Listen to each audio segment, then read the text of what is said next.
What if I told you that Captain America had a son? One so strong, fast and smart that he outclassed his father by the time he was 14. A son who turned evil and killed hundreds of people. We are in Marvel's Ultimate Universe, also known as Earth 1610, where we see Hawkeye and Captain America on a mission.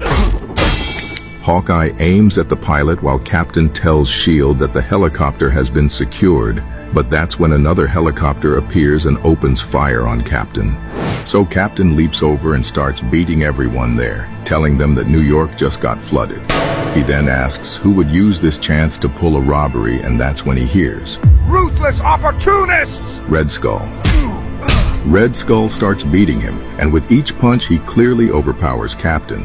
Hawkeye, shocked, asks, "What the hell is going on?" And that's when he sees it. I expect you're wondering who I am, how this man you've never met before just took you apart. Well, come a little closer and I'll tell you, Captain. Wow, so dense.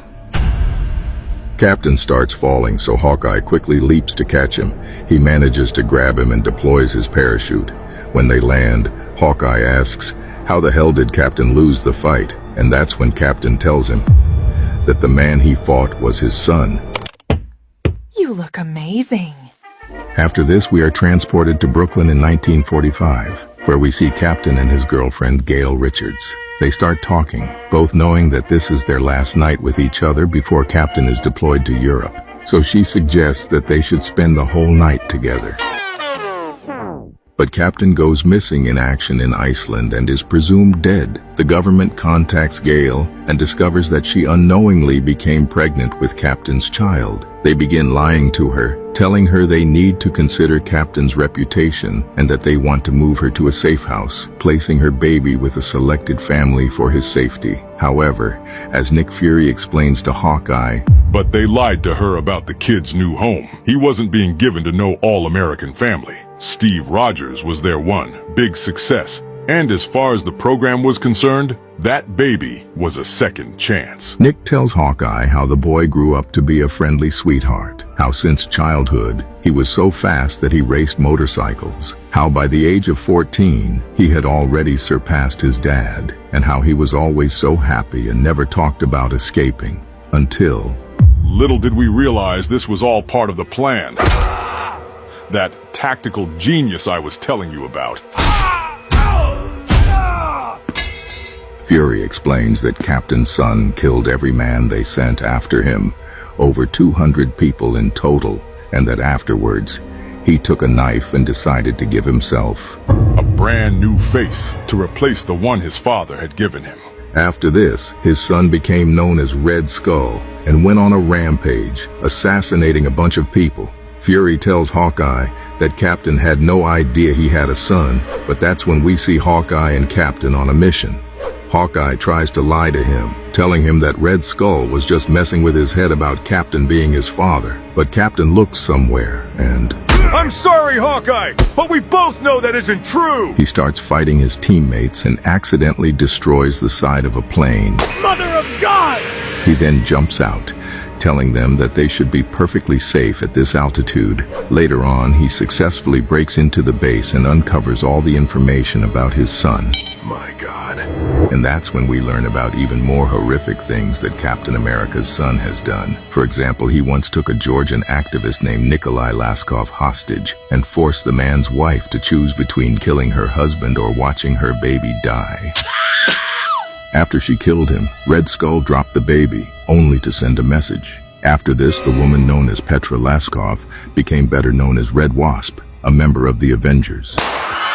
Fury also explains that Red Skull is the man responsible for the murder of JFK. So he tells his team that since Captain America deserted his post and his methods are uncontrollable, they have to find and stop him, because he's going after Red Skull. After some time, S.H.I.E.L.D., alongside Hawkeye, Black Widow, War Machine, Red Wasp, and Hulk, manages to track him down. Down, boy! Son of a bitch! Hawkeye shoots sleeping darts at him, but Captain deflects them with his shield. He then starts running away. but runs into War Machine. Cap starts screaming at him, telling him to stop since there are too many civilians around. But in this universe, War Machine is far more brutal than his counterpart in the main Marvel universe. Unafraid to sacrifice civilians for his mission, I guess the pressure must be getting to you, huh? I'm gonna bust your face for this! Rhodey, what's going on? How are you holding up against Cap? Honestly, I'm kicking his ass! It's embarrassing! Captain runs into a shop, but War Machine destroys it easily, mocking Captain. Meanwhile, Fury keeps telling him not to underestimate Captain. War Machine then notices that Captain is gone, but instantly finds him again in another building. When War Machine destroys the walls, he notices Captain with a bunch of children behind him. I know civilians have never been a problem for you, Black Ops boys, but little kids in a world capital with 1 million witnesses? Oh, crap. Exactly. Fury then gets the news that War Machine has been neutralized, so he instructs Black Widow to stop him. They crash into a car, and she starts telling him that she won't allow him to jeopardize the Red Skull mission. But that's when Captain America blasts her away. He starts running again, but that's when he meets Nerd Hulk, a version of the Hulk from Earth 1610, created by S.H.I.E.L.D. You see, after Bruce Banner was considered too dangerous, they managed to successfully develop a Hulk with immense physical strength, combined with Banner's intelligence. So Hulk grabs him and tells him that he doesn't want to hurt him. But Captain manages to land a kick to the groin. Captain once again tries to run away, but that's when Red Wasp tries to stop him. To escape from the bugs, Captain jumps into the river. So War Machine quickly goes near the river and zaps him with all the energy he has left. Well, I'll be damned. Living legend neutralized, I believe.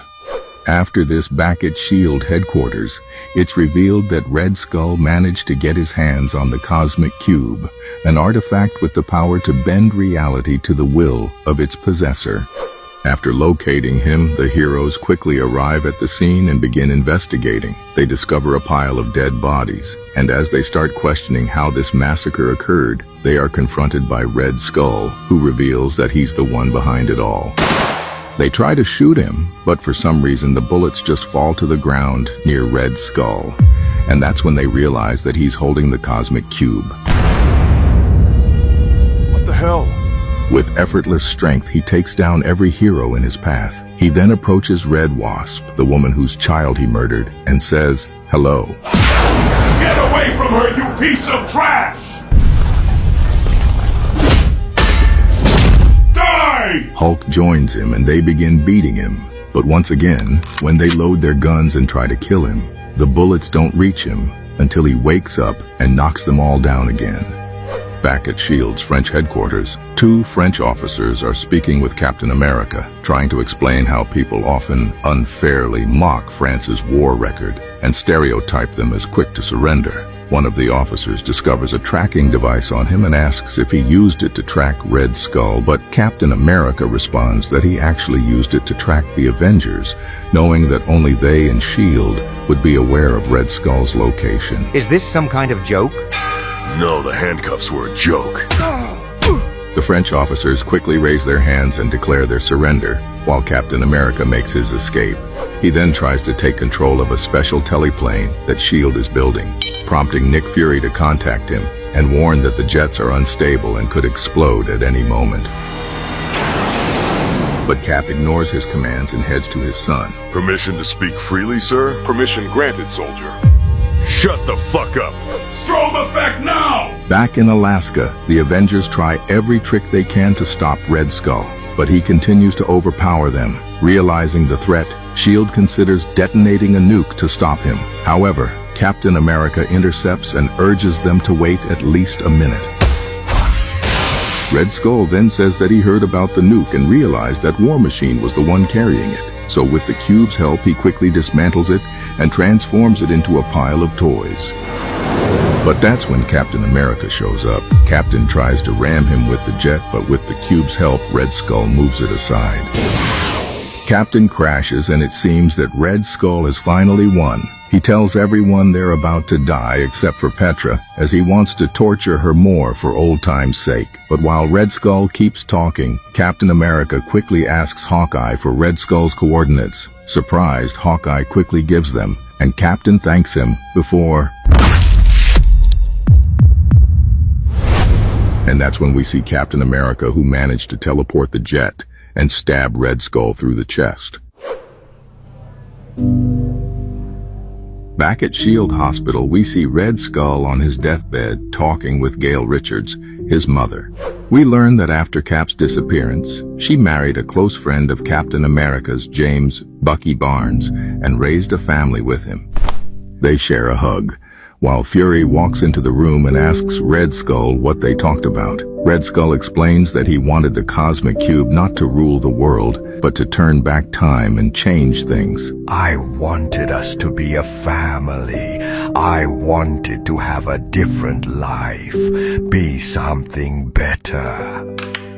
And that's when we see Red Wasp loading a gun. She quickly aims at his head, with Fury watching her, and without hesitation, she pulls the trigger and kills him.